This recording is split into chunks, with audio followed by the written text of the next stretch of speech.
Après plus de 3 décennies de processus démocratique au Togo, le bilan n'est pas reluisant. En dehors du pouvoir monopolisé par un seul parti politique, la gestion politique du Togo se singularise actuellement par des institutions à la traîne en ce que le renouvellement des mandats de leurs membres est devenu une affaire reléguée aux calendes grecques.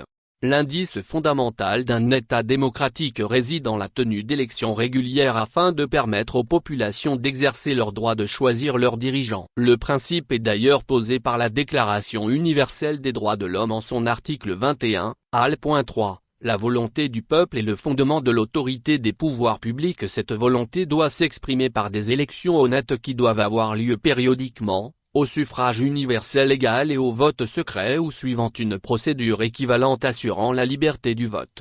Ainsi les nombreuses années de processus démocratique du Togo devraient avoir déjà rodé la machine politique du pays pour que les dirigeants établissent un chronogramme des différentes élections majeures.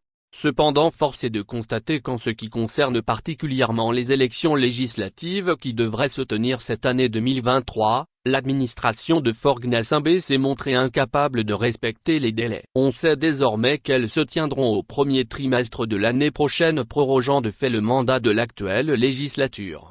Il s'agit d'une véritablement violation des principes fondamentaux d'une démocratie moderne. Ce genre de pratique est banni depuis longtemps des États voisins du Togo dont les alternances démocratiques sont devenues évidentes. Le cas des députés de l'Assemblée nationale rejoint celui des membres de plusieurs autres institutions comme la Haute Autorité de l'Audiovisuel et de la Communication, la Commission nationale des droits de l'homme, CNDH. La redondance de cette pratique qui consiste à priver les populations de choisir librement et périodiquement, surtout dans les délais constitutionnels, leur mandataire pour animer les institutions de la République est une violation des droits humains.